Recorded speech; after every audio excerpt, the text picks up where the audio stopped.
Now I'm just finished on the other side of this roof. I haven't cleaned up yet, but you can see I've pumped in here, and I just got this little bit here which is couldn't get to from the main roof, and oftentimes a little bit like this will get left out, and it's that 5% gaps reduces your efficiency by 70%.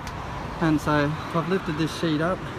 I've been able to pump over the bay into the next bay there and do both of those, and the same on this side, right? Whereas if I was installing bats here, I'd have to lift 3 sheets across this roof, so it's a lot less invasive to pump it, and I've been able to pump down into these bays on either side. So so that's all done now, and I'll replace the rusty old screws that are here with good galvanized screws again with new washers.